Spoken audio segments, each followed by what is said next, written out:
एक वक्त था जब कश्मीर में बॉलीवुड की अक्सर सबसे ज़्यादा फिल्में वहाँ पर शूटिंग की जाती थी। उन फिल्मों की शूटिंग वहाँ पर होती थी। मुख्यतः अगर हम बात करें तो मिलिटेंसी से पहले ज़्यादातर फिल्मों की शूटिंग जो है वो कश्मीर में की जाती थी। वहाँ के जो सीनिक व्यू है, खूबसूरत दृश्य जो हैं, वहाँ की झीलें, इन सबसे ज़्यादातर पूरे देश जो है काफ़ी अट्रैक्ट रहता था। लेकिन वक्त देखिए कैसे बदलता है कि आज वो समय आ गया है कि वहाँ पर शूटिंग तो नहीं होती, बड़ी ही कम फिल्मों की शूटिंग होती है, लेकिन वहाँ के हालात को लेकर, वहाँ के राजनीतिक सिचुएशन को लेकर, वहाँ की जो टेररिज्म को लेकर आज फिल्में बनती हैं और काफ़ी चर्चा में रहती हैं। आपने कुछ दिनों पहले एक मूवी देखी होगी, द कश्मीर फाइल, काफ़ी चर्चा में रही। कश्मीरी पंडितों पर जिस तरह से वहाँ पर जुल्म हुआ, उस पर यह फिल्म बनी और काफ़ी चली। ये फिल्म बहुत पॉपुलर हुई और विवादों में भी रही क्योंकि कई तरह के इस पर पॉलिटिकल स्टेटमेंट्स आई। अब तैयार हो जाइए, एक और ऐसे ज्वलंत इशू पर फिल्म आने वाली है, आर्टिकल 370। जी हाँ, आर्टिकल 370 नाम की एक जो है फिल्म रिलीज होने वाली है अगले महीने 23 फरवरी को। ये बॉलीवुड मूवी है जिसमें मशहूर एक्ट्रेस यामी गौतम जो है मुख्य किरदार में होंगी, जिसमें वो एक इंटेलिजेंस एजेंट के तौर पर इस फिल्म में अपना किरदार निभाएंगी। आर्टिकल 370 एक ऐसा मुद्दा रहा है जिस पर बहुत बड़ी सियासत हुई। काफ़ी जम्मू कश्मीर की अगर पृष्ठभूमि की हम बात करें तो आर्टिकल 370 पर बेस है। आज से 70 साल पहले से लेकर आज तक आर्टिकल 370 की बात की गई। इस पर कई तरह की पार्टियां आई, बनी, इलेक्शंस लड़ी गई।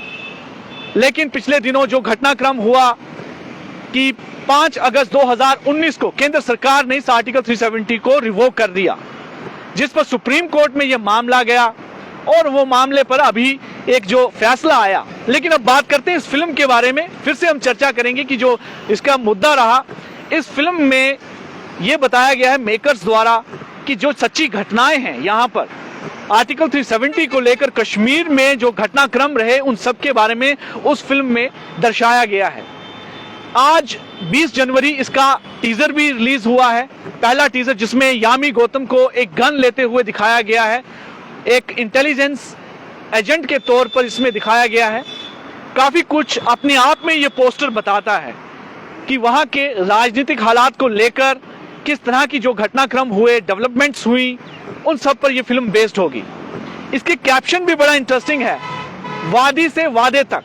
आर्टिकल 370 वादी से वादे तक, काफ़ी कुछ ये कैप्शन अपने आप में बता देता है कि किस तरह की जो फिल्म रहने वाली है और वहाँ के संघर्ष को लेकर भी ये पूरी फिल्म होगी कि आर्टिकल 370 पर किस तरह से वहाँ पर टेररिज्म फैला, कैसे वहाँ पर अलगाववाद को बढ़ावा मिला, इन सब पर यह फिल्म रहने वाली है। जियो सिनेमा भी इसमें एक मेकर है जो कि इस फिल्म को यहाँ पर बनाएगा, और भी कई इसमें हैं, और जो इसके डायरेक्टर हैं वो भी कश्मीर से बिलोंग करते हैं और वो भी इस बारे में आश्वस्त हैं कि यहाँ की जो घटनाएं हैं उन पर यह फिल्म पूरी बनी होगी। लेकिन देखना होगा, जैसे कि कश्मीर फाइल के बाद यहाँ पर सियासत हुई, पूरे देश में सियासत हुई, यहाँ की पॉलिटिकल पार्टीज ने कई अपनी स्टेटमेंट्स दी।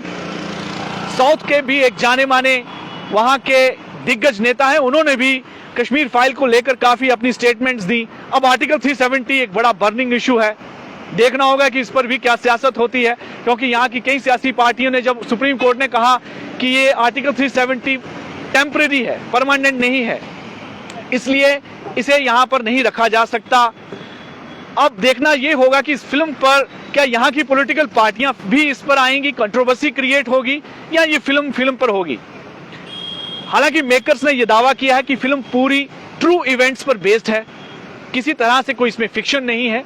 लेकिन आप जैसे जानते हैं कि जब मूवी आती है उसमें मेकर्स जिस तरह से फिल्म को देते हैं, उसके बाद कई तरह के विवाद भी आते हैं। लेकिन बड़ी इस समय एक सबसे बड़ी खबर है कि आर्टिकल 370 जैसे मुद्दे पर फिल्म जो है बॉलीवुड में आने वाली है और 23 फरवरी, अगले महीने 23 फरवरी में इसे वर्ल्ड वाइड जो है रिलीज किया जाएगा थिएटर में। पॉलिटिकल ड्रामा होगा, पॉलिटिकल ड्रामा यानी आर्टिकल 370 पर मूवी होगी और जानी मानी अदाकारा यामी गौतम इसमें मुख्य भूमिका में होंगी। और देखते हैं कि जम्मू कश्मीर में भी इस तरह पर इस फिल्म पर क्या असर होने वाला है। और आने वाले समय में जैसे यहाँ पर इलेक्शंस भी हैं, पूरे देश में लोकसभा को लेकर क्या वो प्रभावित कर पाएगी इस तरह की फिल्म? क्योंकि ये मुद्दा सिर्फ जम्मू कश्मीर का नहीं, पूरे देश का मुद्दा रहा है कि आर्टिकल 370 जब रिवोक किया गया था, इसका स्वागत पूरे देश ने किया था। पर देखना होगा कि ये मूवी किस तरह से इसकी रिएक्शन होती है, किस तरह से इस पर रिएक्ट किया जाता है, ये आने वाला समय ही बताएगा।